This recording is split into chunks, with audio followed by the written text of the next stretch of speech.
ಮಾಡಿದ್ದೀರಿ. ಅದೇ ಎಮ್ಮೆನೆ ಹೋಗ್ಬಿಟ್ಟು ಚೆಕ್ ಕೊಡೋದ್ರಿಂದ ಇದ್ಯಾವಾಗಲಿಂದ ಈ ಹೊಸ ಕಾನೂನಲ್ಲಿ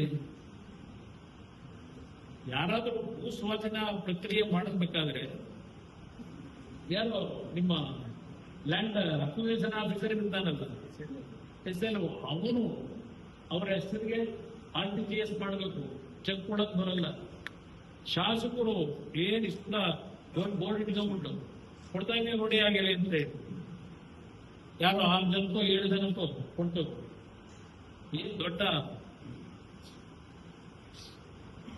ರೈತರನ್ನ ಉಳಿಸ್ತಕ್ಕಂಥದಕ್ಕೆ ದೊಡ್ಡ ಮಟ್ಟದಲ್ಲಿ ಆರ್ಥಿಕ ಶಕ್ತಿ ಕೊಟ್ಟಿದ್ದೀವಿ ಅಂತ ಹೊರಟಿದ್ದೀವಿ. ಇವತ್ತು ಇಂದಿನ ಕಲಾಪದಲ್ಲಿ ಸಿದ್ದರಾಮಯ್ಯನವರೇ ಬುದ್ಧಿಯಲ್ಲಿ ನೆನ್ನೆ ಇಲ್ಲೆಲ್ಲ ಭಾಷಣ ಮಾಡ್ಕೊಂಡಿದ್ದೀರಿ. 2028ಕ್ಕೂ ಮತ್ತೆ ಕಾಂಗ್ರೆಸ್ ಸರ್ಕಾರವೇ ಏನು ಡಿಕೆ ಪಿಕೆ ಹೆಸರಿನಲ್ಲಿ ಮತ್ತಿನ್ನೊಂದು ಬಾರಿ 28ಕ್ಕೆ ಗೊತ್ತಾಗುತ್ತೆ. ನೆನ್ನೆ ಅಸಹ್ಯ ರಸ್ತೆ ನೋಡಿದ್ರೆ ಏನ್ ಹೇಳಿದ್ರಿ ನೀವು? ನಿಮ್ ಸರ್ಕಾರ ಕಾನೂನು ತಂದಿದ್ರಿ, ಯಾಕೆ ಕೇಸ್ ಹಾಕಿದ್ರಿ? ಇವತ್ತು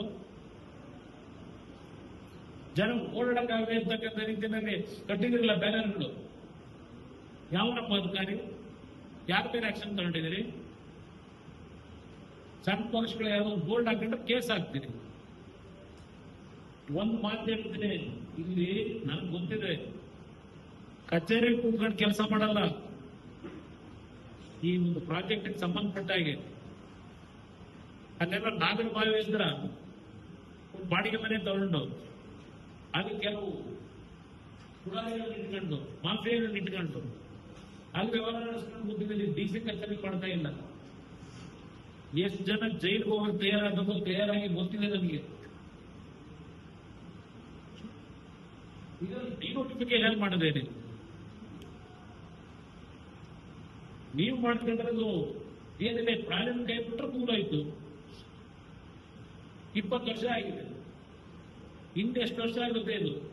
ಸುಮ್ಮನೆ ಅದು ಮಾಡ್ತೀವಿ ಇದು ಮಾಡ್ತೀವಿ. ಬೆಂಗಳೂರು ನಗರನೇ ನಿಮ್ ಯೋಗ್ಯತೆ ಸರಿಪಡಿಸ್ಕೊಳಕ್ಕಾಗಿಲ್ಲ. ಇನ್ನು ಅಲ್ಲೇನೋ ಬಹಳ ದೊಡ್ಡ ರಸ್ತೆಗಳು ಮಾಡ್ತಾರಂತೆ, ಬಹಳ ಚಂದ ವ್ಯವಸ್ಥೆ ಮಾಡ್ತಾರಂತೆ. ಮೊದಲು ಬೆಂಗಳೂರು ನಗರ ಸರ್ ಮಾಡ್ಕೊಳ್ಳಿ, ಸಿಂಪುರ ಮಾಡ್ತೀವಿ ಅಂತ ಹೇಳಿ ಇವತ್ತು ಹಲವಾರು ಪ್ರದೇಶದಲ್ಲಿ ಒಂದು ಗಂಟೆ ಮಳೆ ಆಯ್ತು ಅಂದ್ರೆ ಒಂದೊಂದು ಮಂಡಿಪದ ನೀರು, ಮಳೆಗಾಲ ಶುರುವಾಯ್ತು ಅಂದ್ರೆ ಅದು ಯಾವ ಸಾಗಿದೆ ಉಂಟು. ಮನೆಯನ್ನ ಖಾಲಿ ಮಾಡ್ಕೊಂಡು ಹೋಟ್ಲು ಹೋಗಿರ್ತಾರೋ ಅಂತ ಇದು ನೀವು ಮಾಡಿರೋ ಅಭಿವೃದ್ಧಿ.